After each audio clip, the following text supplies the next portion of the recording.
Hello everyone, स्वागत है आप सभी का। आज हम पढ़ने वाले हैं मात्रिक छंद के बारे में कि मात्रिक छंद के कितने प्रकार होते हैं और उनकी परिभाषा और साथ ही साथ उदाहरण समझते जाएंगे। तो आइए एक एक करके सभी छंदों को देखना स्टार्ट करते हैं। तो हमने देखा था कि जो छंद होते हैं वो 4 प्रकार के होते हैं। वर्णिक छंद होता है, मात्रिक छंद होता है, उभय छंद होता है और मुक्तक छंद होता है। उनमें से हम पहली कैटेगरी को पढ़ रहे हैं मात्रिक छंद के बारे में। मात्रिक छंद की परिभाषा क्या होती है? वह छंद जिसमें मात्राओं की गणना की जाती है, वर्णों की गणना नहीं की जाती है। मतलब जिसमें मात्राओं का महत्व अधिक होता है, वर्णों का महत्व अधिक नहीं होता है, उस प्रकार का छंद कहलाता है मात्रिक छंद। अब मात्रिक छंद में हमें जो पहला पढ़ना है वो हमें पढ़ना है चौपाई के बारे में कि चौपाई क्या होती है। तो चौपाई यहाँ पर जितने भी लिखे गए हैं आपके सामने, 3 उधर 2 इधर 5, तो ये जो पांचों के पांचों छंद हैं, कौन से छंद हैं? मात्रिक छंद है, क्योंकि इनकी परिभाषा मात्राओं के आधार पर दी जाएगी। ठीक, तो पहला है आपको पढ़ना है चौपाई कि चौपाई क्या होती है, चौपाई छंद क्या होता है। तो चौपाई किसे कहेंगे? परिभाषा ध्यान से सुनिए। चौपाई एक सममात्रिक छंद होता है। चौपाई एक सममात्रिक छंद होता है। इसमें 4 चरण होते हैं और प्रत्येक चरण में 16-16 मात्राएं पाई जाती हैं। यह एक सममात्रिक छंद होता है। इसमें 4 चरण होते हैं, प्रत्येक चरण में 16-16 मात्राएं पाई जाती हैं। तो यहाँ पर लिखा गया है उसका उदाहरण।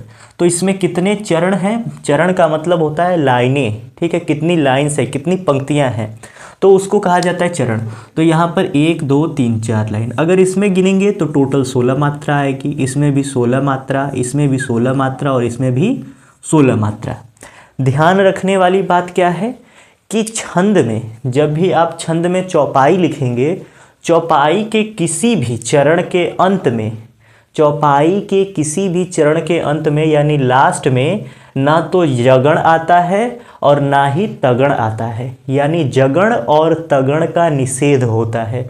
जितने लोगों को गण के बारे में नहीं पता है, इससे पहले हम लोगों ने छंद पढ़ा है। छंद के कितने अंग होते हैं, अंग में हमने बताया कि आपको 8 प्रकार के गण होते हैं। उन गणों को पढ़कर आएंगे तो अच्छे से समझ में आएगा आपको। तो बस याद रखना है, तो केवल ये याद रखिए कि जो चौपाई होती है एक सममात्रिक छंद होता है। इसमें 4 चरण होते हैं, हर चरण में 16-16 मात्राएं होती हैं और किसी भी चरण के अंत में न तो जगण आता है और न ही तगण आता है। ये हो गई आपके चौपाई की परिभाषा। ठीक, अब उदाहरण पूछेगा आपसे, तो उदाहरण तो चौपाई का याद करने की ज़रूरत ही नहीं है, क्योंकि लगभग सभी बच्चों को या सभी लोगों को हनुमान चालीसा की कुछ न कुछ लाइनें याद होंगी। जहाँ कहीं से भी आप उठा लीजिए, 4 लाइन हनुमान चालीसा आपने पढ़ दिया तो वो हो जाएगा आपका चौपाई का उदाहरण। यही आपके उदाहरण के रूप में लिखा भी गया है। क्या लिखा गया है? जय हनुमान ज्ञान गुण सागर, जय कपीस तिहु लोक उजागर, रामदूत अतुलित बलिधामा, अंजनी पुत्र पवन सुत नामा। अब एक आपको गणना करके दिखा देते कैसे कैसे मात्राओं की गणना की जाती है। जब भी छोटी मात्रा आती है, ठीक है, जहाँ कहीं भी छोटी मात्रा आती है तो उसको 1 नंबर दिया जाता है, उसको केवल एक बार काउंट किया जाता है। जहाँ पर बड़ी मात्रा आती है उसको डबल काउंट किया जाता है। लिखा कैसे जाता है? जहाँ कहीं भी छोटी की मात्रा आएगी, छोटी को हिंदी में हम लोग बोलते हैं लघु। ठीक है, लघु की मात्रा जहाँ पर आती है वहाँ पर इस तरह एक डंडी, और जब बड़ी की मात्रा आती है तो उसे कहा जाता है गुरु। ठीक, तो वहाँ पर इस तरह एस का चिन्ह बनाया जाता है और इसको हम 2 मानकर चलते हैं। ठीक है, कितना मानकर? 2 मानकर। तो इसकी कोई भी लाइन उठा लेते, तो मान लेते हैं लास्ट वाली लाइन उठाते हैं। तो कहा गया अंजनी पुत्र पवन सुत नामा। तो जो अन्न, देखिए जो अंग की मात्रा होती है उसे हम गुरु में मानकर चलते हैं। हमेशा जब कभी भी रचना लिखेंगे उसमें अंग की मात्रा आएगी तो उसे गुरु माना जाता है। तो ये देखिए, ये गुरु हो गया। ज बस अ की मात्रा है इसलिए लघु। नी बड़ी की मात्रा है गुरु। पुत्र पर छोटा ऊ, ठीक है, लघु। पुत्र लघु। पवन प में लघु है, लघु है, लघु है, लघु है, लघु है। फिर यहाँ पर 2 दीर्घ आ गए। अब सभी को जोड़ कर देखिए तो 2 2 4 5 6 7 8 9 10 11 12 13 14 15 16, कितनी मात्राएं हो गई? 16 मात्राएं हो गई। तो इसी प्रकार हर चरण में मात्राओं की गणना की जाती है। तो कोई भी लाइन उठाकर देखेंगे, हर चरण में आपको 16 मात्रा ही मिलेगी। तो वह छंद क्या हो जाएगा? उस छंद को हम कहेंगे चौपाई। ठीक, उम्मीद करते हैं कि चौपाई तो समझ में आ गया होगा, उसकी परिभाषा भी, और उदाहरण तो पूछना ही नहीं है, वो तो बिल्कुल 100% है कि याद हो गया होगा। अब आगे बढ़ते हैं। तो अब आपने चौपाई देख लिया। चौपाई के बाद दूसरा नंबर आता है दोहे का। तो दोहा क्या होता है? दोहा एक अर्ध सममात्रिक छंद होता है। किस प्रकार का छंद? अर्ध सममात्रिक, अर्ध सम और मात्रिक। अब इसका मतलब क्या हुआ? अर्ध का मतलब क्या होता है? आधा। सम का मतलब बराबर, ठीक है, और मात्रिक का मतलब मात्रा, ठीक है, कि आधी मात्रा इसकी क्या होगी? बराबर होगी। आधी मात्रा बराबर होने का मतलब, अब इसकी परिभाषा पूरी आप ध्यान से सुनिए तब आपको समझ में आएगा कि दोहा क्या होता है। दोहा एक अर्धसममात्रिक छंद होता है।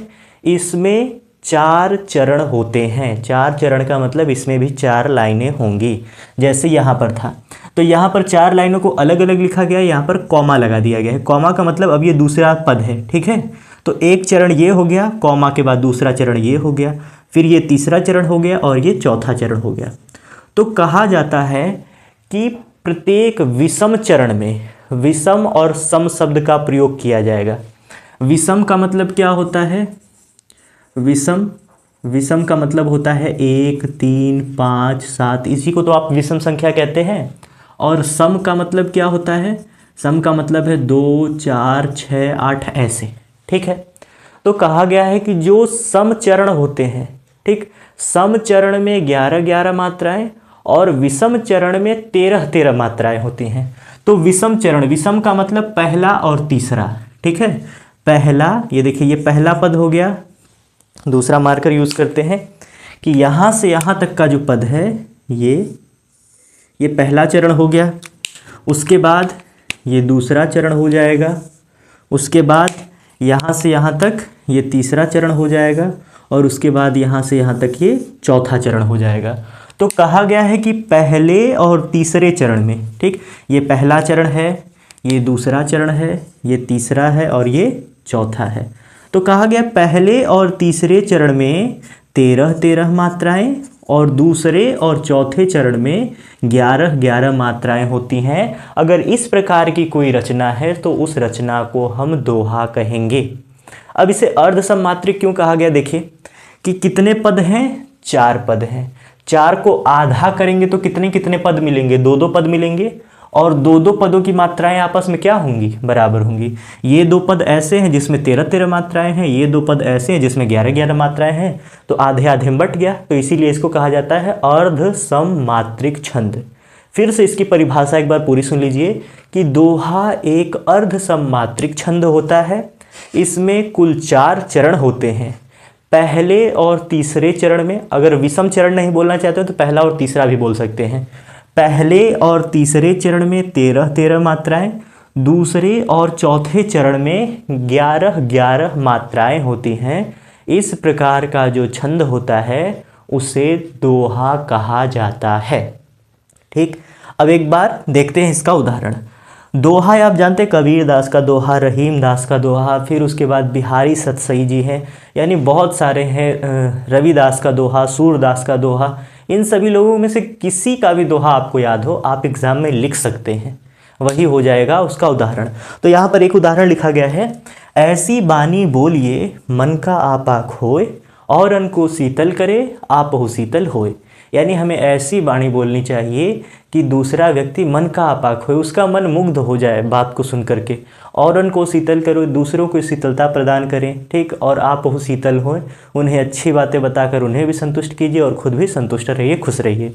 अब हम देखते हैं इसमें कि दोहा है कि नहीं। दोहा होने के लिए क्या कंडीशन है कि पहली और तीसरी लाइन में 13 मात्राएं होनी चाहिए। तो गणना कीजिए, ऐसी बानी बोलिए, ठीक है। तो ए का मतलब दीर्घ, सी दीर्घ, बा दीर्घ, दीर्घ दीर्घ, लघु दीर्घ। इसमें गिनिए 2 2 4 2 6 2 8 2 10 2 12 1 13 मात्रा। नीचे वाले में देखिए तो 2 1 1, फिर इसके बाद 2 2 1 1, फिर करे, ठीक।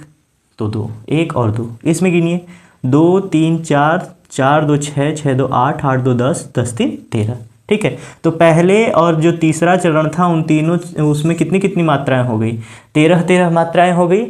फिर आगे देखिए, आगे इस वाले चरण में कितनी मात्रा होनी चाहिए, इस वाले चरण में होनी चाहिए आपकी 11 मात्रा।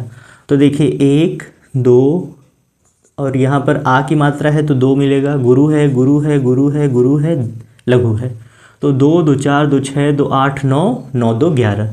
इस वाले में भी देखिए गुरु है लघु है लघु है गुरु है लघु है लघु है गुरु है लघु है, तो 2 2 4 2 6 2 8 2 10 1 11, ठीक है। देख लिया आपने कि पहले और तीसरे चरण में 13 13 मात्राएं निकली और दूसरे और चौथे चरण में 11 11 मात्राएं निकली। तो इस प्रकार का जो छंद होता है उसे दोहा कहा जाता है, ठीक। बात समझ में आ गई। अब अगला देखते हैं।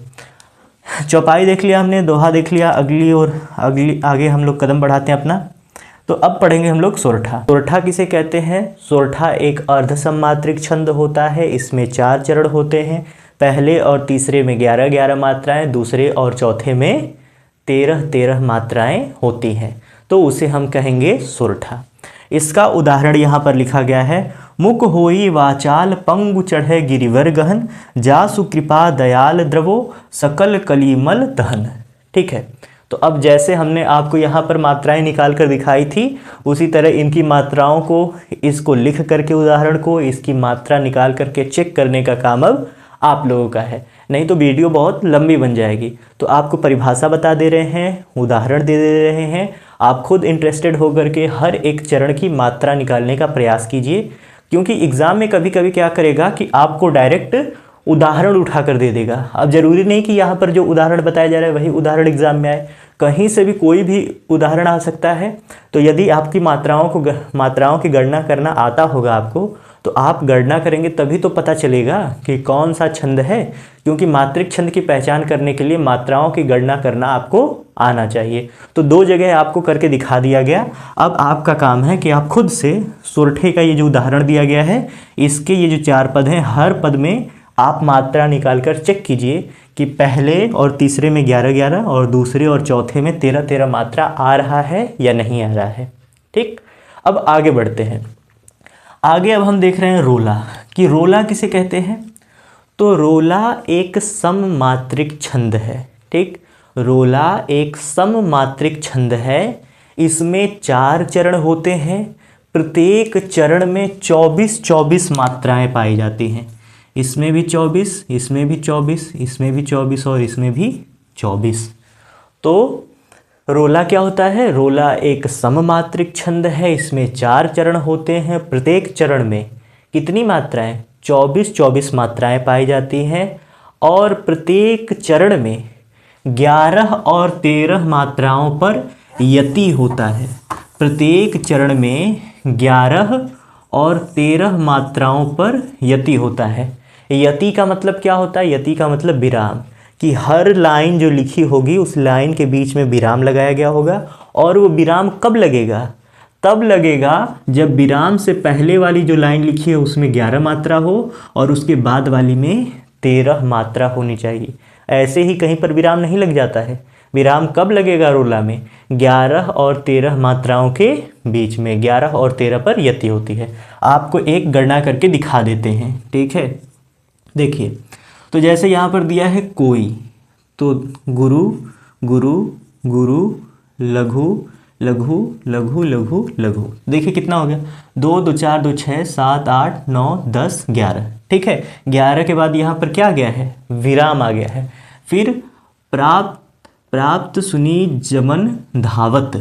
ठीक है, तो यहाँ पर हो गया गुरु लघु लघु लघु लघु लघु लघु गुरु लघु गुरु। तो हो गया 2 1 3 3 2 5 5 3 8 8 2 10 3 13। तो हो गया क्लियर कि रोला क्या है? रोला एक सममात्रिक छंद है। सममात्रिक छंद का मतलब सभी पदों में मात्राओं की संख्या बराबर होगी। ठीक है, तो रोला एक सममात्रिक छंद है। इसमें 4 चरण होते हैं, प्रत्येक चरण में 24-24 मात्राएं होती हैं। 11 और 13 पर यति होता है, मतलब विराम आता है।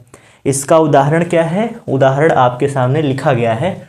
तो उम्मीद करते हैं कि जो रोला था उसकी परिभाषा आपको समझ में आ गई होगी और यहाँ पर एक उदाहरण भी आपको दे दिया गया।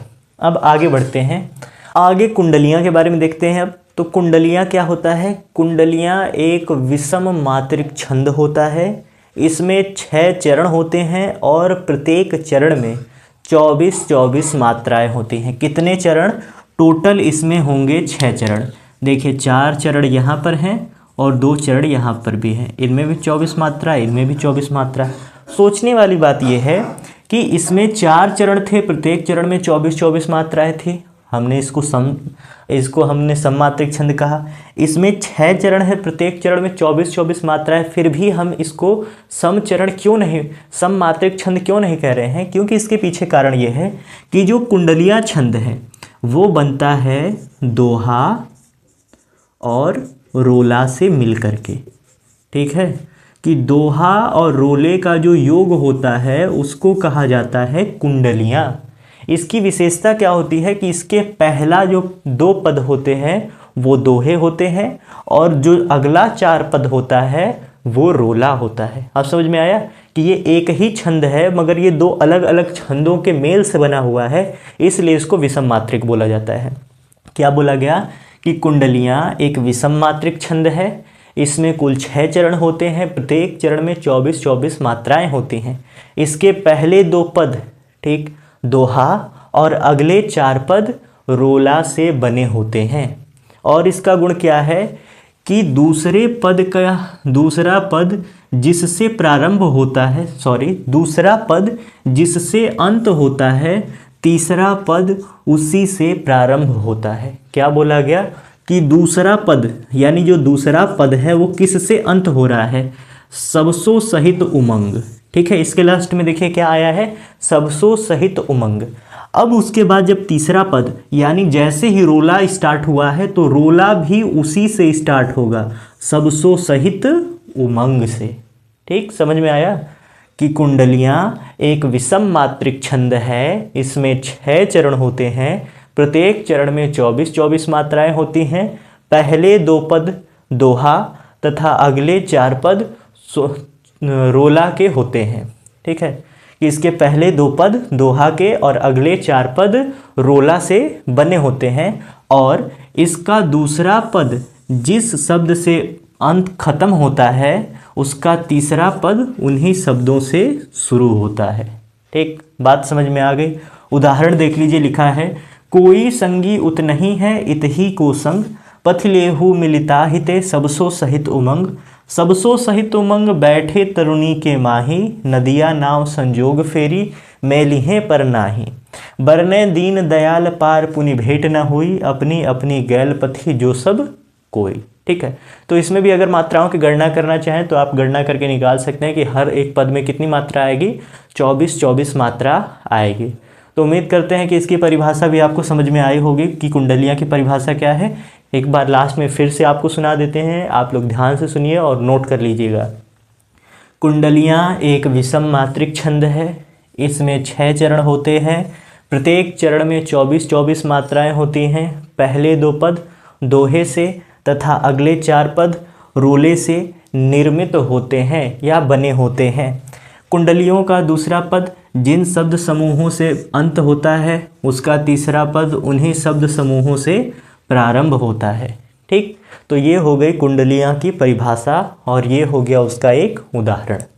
अभी हमें मात्रिक छंद के 2 और प्रकार के बारे में पढ़ने हैं। हम नेक्स्ट वीडियो जब लाएंगे तो उसमें पहले हम उन 2 प्रकारों को समझेंगे और साथ ही साथ हम वर्णिक छंद को भी पढ़ेंगे। तो उम्मीद करते हैं कि आज जो आप लोगों को पढ़ाया गया, जो समझाया गया, वो चीज़ें अच्छे समझ में आई होंगी। जो चीज़ें आपको ना समझ में आए एक बार फिर से आप वीडियो को दोबारा से देखिए, आपको वो चीज़ें क्लियर हो जाएंगी। अगर उसके बाद भी आपको कॉन्सेप्ट नहीं समझ में आता है, बातें समझ में नहीं आती है, तो आप उसे कमेंट में पूछ सकते हैं। यदि उसका उत्तर छोटा सा होगा, अगर कमेंट में बताने लायक होगा तो आपको जवाब दिया जाएगा। अगर आपका प्रश्न वाकई अच्छा रहा, उसकी व्याख्या अच्छे ढंग से करनी पड़ेगी, तो हम नेक्स्ट वीडियो में आपकी बात को ज़रूर आपके सामने रखेंगे। तो उम्मीद करते हैं कि आज का वीडियो आप लोगों को अच्छा लगा होगा, पसंद आया होगा। अगर अच्छा लगा हो तो अपने दोस्तों के साथ शेयर करें और ऐसी नई नई चीज़ों को सीखने के लिए हमारे साथ जुड़े रहें। आज के लिए केवल इतना ही। जय हिंद।